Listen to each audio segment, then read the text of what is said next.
Baik, bismillahirrahmanirrahim. Assalamualaikum warahmatullahi wabarakatuh.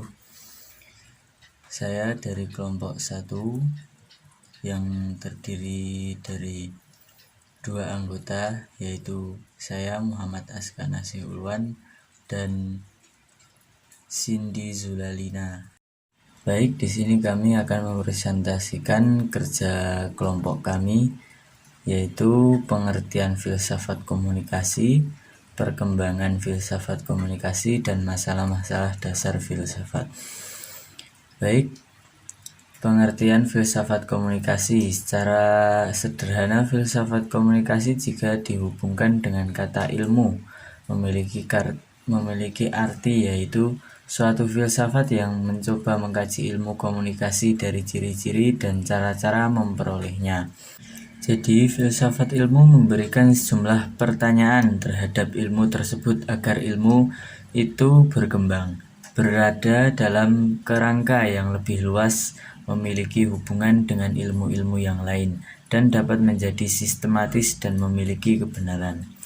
Menurut Ardianto 2011, filsafat ilmu komunikasi diantaranya akan memberikan pertanyaan sebagai berikut, yaitu bagaimana ilmu komunikasi dapat berkembang, siapa yang menentukan arah perkembangan ilmu komunikasi, bagaimana ilmu komunikasi dapat muncul, apakah kemunculan ilmu komunikasi merupakan suatu kebetulan saja dan merupakan gejala historis, apakah ilmu komunikasi memiliki suatu metode yang sama dengan ilmu lainnya.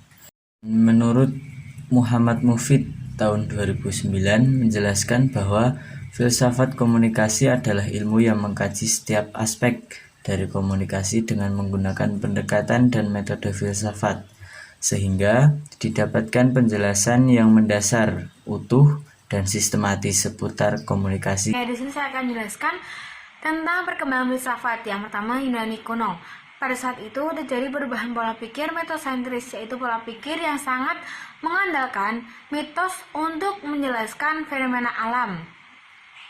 Dan yang kedua, ada zaman kegelapan, yaitu pada abad 12-13 Masehi. Filsafat pada zaman ini dikuasai oleh pemikiran keagamaan, yaitu Kristiani. Ajaran dari para bapa gereja ini adalah falsafi teologis. Yang ketiga, ada zaman pencerahan, yaitu pada abad 14-15 Masehi. Pada abad ini ada seorang astronom yang bernama Kopernikus mengemukakan bahwa pusat peredaran benda-benda angkasa adalah matahari.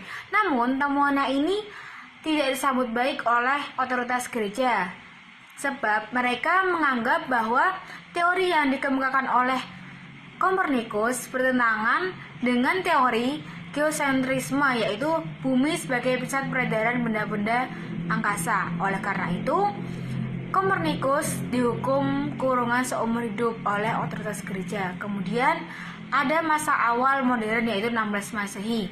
Pada masa ini, Kristen yang berkuasa dan menjadi sumber otoritas kebenaran mengalami kehancuran dan juga awal abad kemunduran bagi umat Islam. Pada masa ini muncullah berbagai pemikiran-pemikiran Yunani, antara lain ada rasionalisme, empirisme, dan kritisme.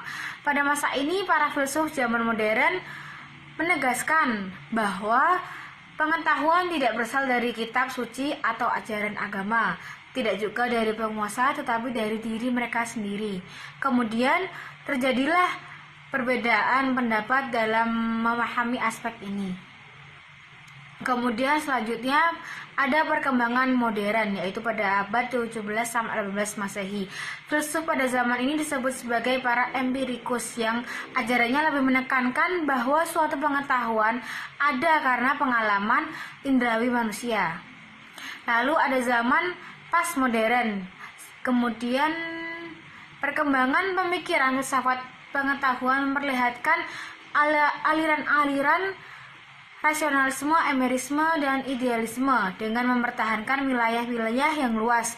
Menurut Comte, pemikiran manusia dapat dibagi menjadi 3 tahap, yaitu yang pertama ada teologi, yang kedua ada metafisis, yang ketiga ada positif ilmiah.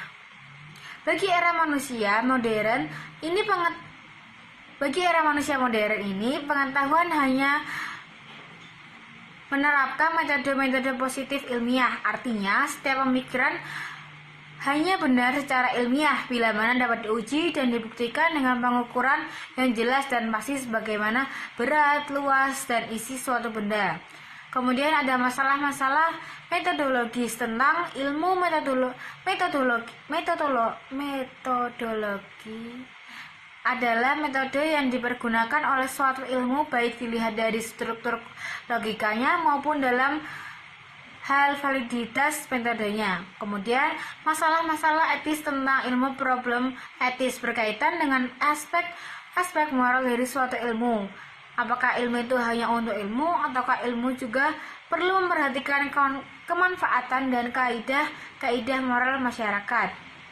Dan yang terakhir ada masalah-masalah tentang estetika. Masalah estetis berkaitan dengan dimensi keindahan atau nilai-nilai keindahan dan suatu ilmu, terutama bila berkaitan dengan aspek aplikasinya dalam kehidupan bermasyarakat. Terima kasih dari kelompok kami. Bila ada salah, mohon maaf. Wassalamualaikum warahmatullahi wabarakatuh.